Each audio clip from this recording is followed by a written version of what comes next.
All right, y'all. Money out of? Money in your? Medicare for? All right, y'all. Look, I wish I could tell you that I was declaring victory right about now.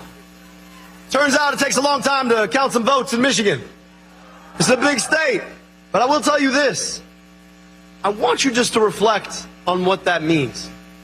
Right now, we are on track to vastly outvote the historical numbers that we should have expected.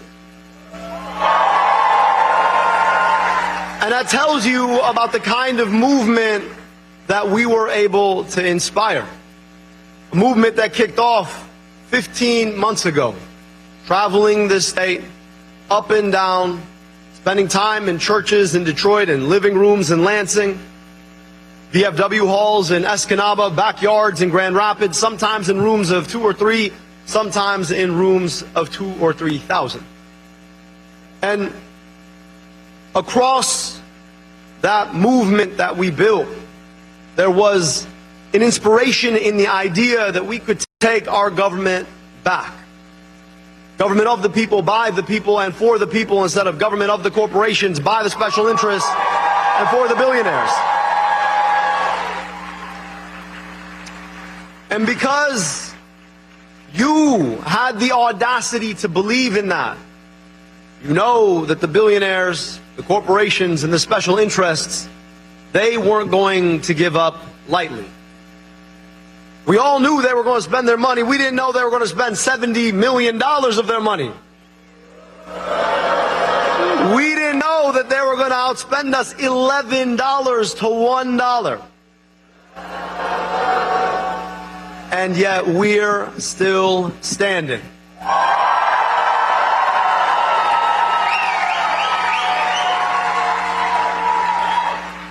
They want to tell us that here in Michigan, we're a purple state. That somehow everybody walks around wondering, I wonder where I stand on a left-right spectrum. When really, up and down the state, what you hear is, I wonder how I can afford my rent. I wonder how I can afford my groceries. I don't know what'll happen if I get sick because I can't afford my deductible. We are not a purple state. We are a state in need of a movement to take our politics back. And despite their spending, despite their lies, told in ad after ad after ad after ad on TV, we're walking into the rest of this evening with a 3-point lead.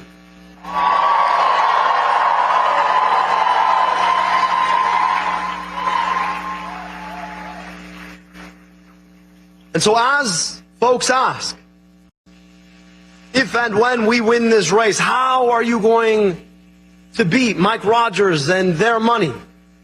I want you to remind them that if we come through this, when we come through this, inshallah,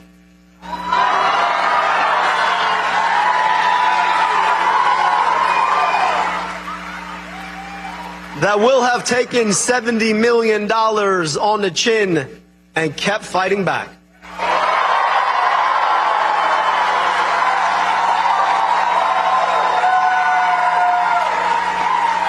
But I also want to speak to this moment. We've got 13 weeks to defeat Mike Rogers.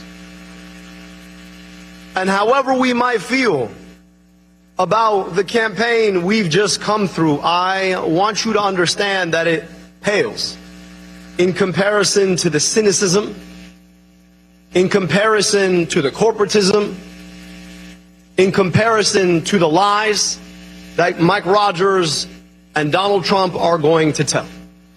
There is so much more that unites us. However much we might disagree with our Democratic opponent, there is so much more that unites us than divides us. And so to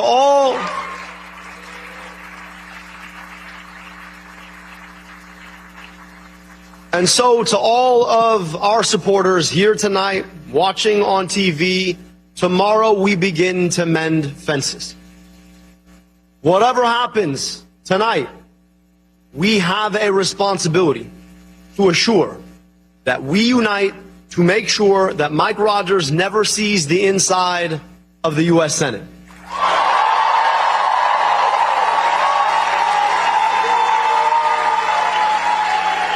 And I'm going to ask,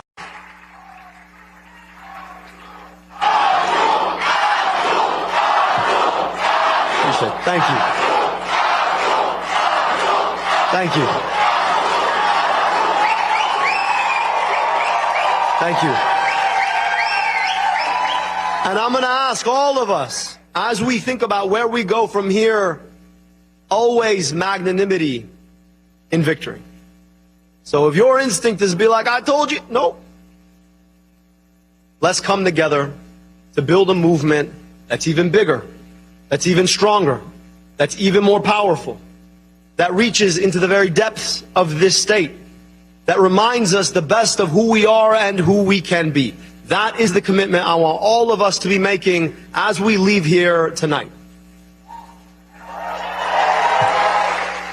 And so, Mike, and I know you're listening, Mike, we are coming for you.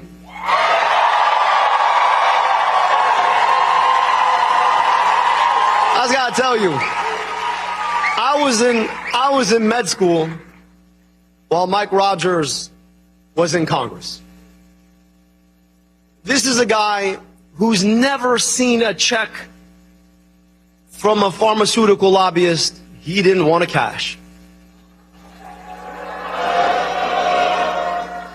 He sent our campaign a cease and desist for calling him a pharma lobbyist. But I don't know. If it looks like a duck, quacks like a duck, smells like a duck, how am I supposed to know it's a goose? So look, forgive me, Mike. I just know that you spend so much time with pharma lobbyists, I just thought you were one. You've taken so much money for them to raise our prescription drug prices. I just thought that you just got in the business. After all, you haven't really explained how you made $14 million golfing in Florida. Unless it was trading on all the government relationships you built when you were in Congress. So I don't know, maybe 14 million wasn't enough. You got to come back, get some more relationships and trade on them too? This is a guy who has never seen a check from a corporation he did not want to corrupt himself with. And here's the thing about it. He can't decide which era of Republican he wants to be from. On the one hand, he was from the neocon era that had us fighting unnecessary wars in Iraq, swore up and down he could never support Donald Trump, then went to Mar-a-Lago when he decided to run for Senate the first time, and licked all the boots until he finally got that Trump endorsement. So he's both the worst of the neocon era and the worst of the MAGA era, and I just think that's the worst of all. Because at least you should know who you are. But I promise you, Mike, by the time we are done with you, all of Michigan is going to know who you are.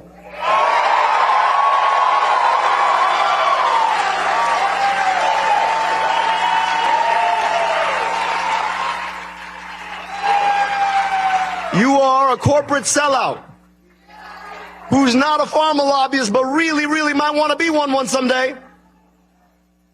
Who voted to raise our prescription drug prices, who supported wars we don't need to fight, who tried to shut down our bridges, who wants to stand in the way of our unions, who should never see the inside of the U.S. Senate.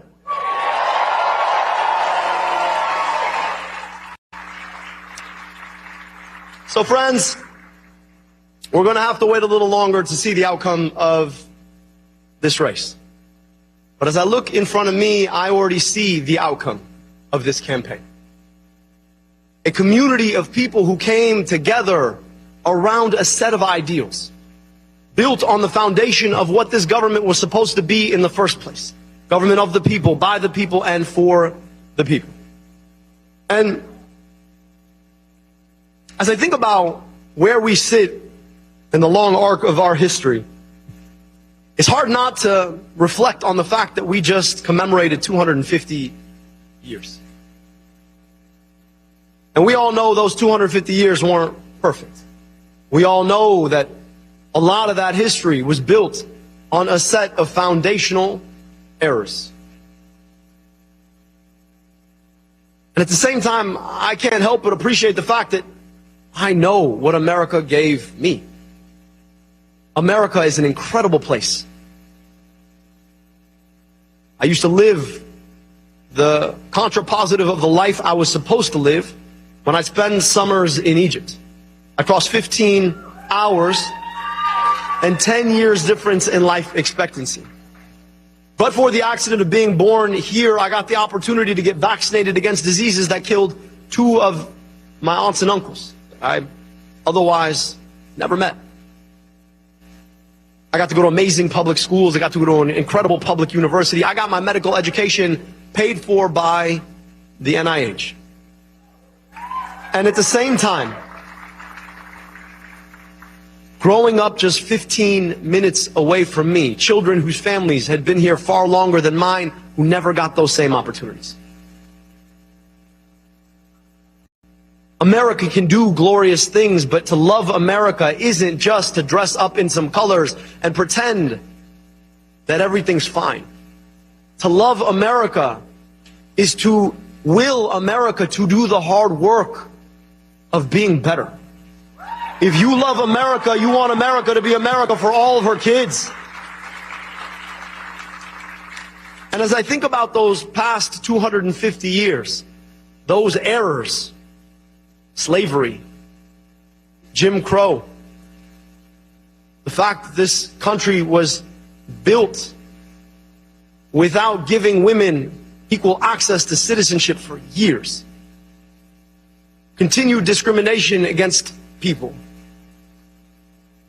The thing our country has always done better than anyone else is that we've been able to look those failures in the eye and correct them. It's not because we ignore our challenges. The greatness of America is the ability to see those challenges and fix them. And 250 years on, as we think about where we go from here, it is that ability to correct that we together have embraced in this movement. We live in an era of historical inequality, in an era where union participation is near an all-time low, but the number of billionaires has never been higher. An era where schools continue to carry the consequences of historical segregation. An era where we continue to see a few very small people try to define America as being as small as they are. We can't control the past 250 years. What we can do is build the next 250.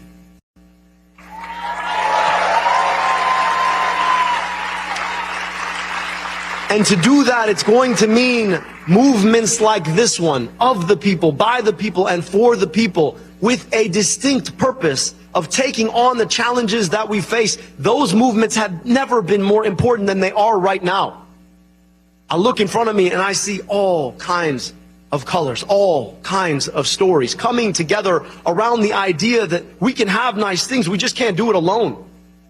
That to have them, we're going to need to reach across the divides they tell us we can't breach. Divides of race, of faith, of geography, of sexual orientation, gender identity, to build together what we want to hand off to our kids and our grandkids.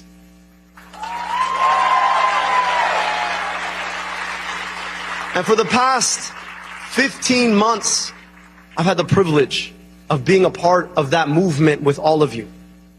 And so as we continue forward, for the next 13 weeks, I am asking you to put your shoulder in the work to make sure that we defeat Mike Rogers, we defeat and send a blow to Trumpism, and we do the work of building that next 250 years that all of us deserve, because at some point, whether you know them or you don't, the future will ask you, what did you do in this moment? For me, it looks like 2 little girls, ethnically half Indian like their mom, ethnically half Egyptian like me, 100% American.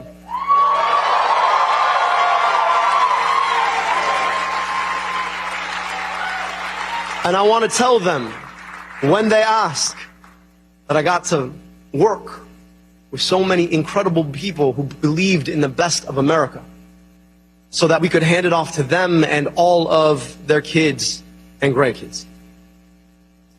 Ask yourself what we could be if we treated all our kids like they were all our kids. Ask yourself what it would mean when it comes to where we spend our tax dollars, about the schools we build, the health care we provide, the opportunities we would want. And for the next 13 weeks and the next 6 years after that, I'm asking you to join me in helping to build that America.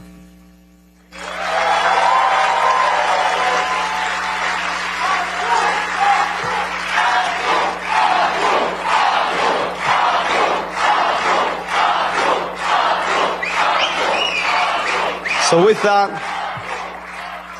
we should know who the victor will be tomorrow. And the work starts anew. And so for one last time for this primary, money out of? Money in your? Medicare for? Let's go win. Much.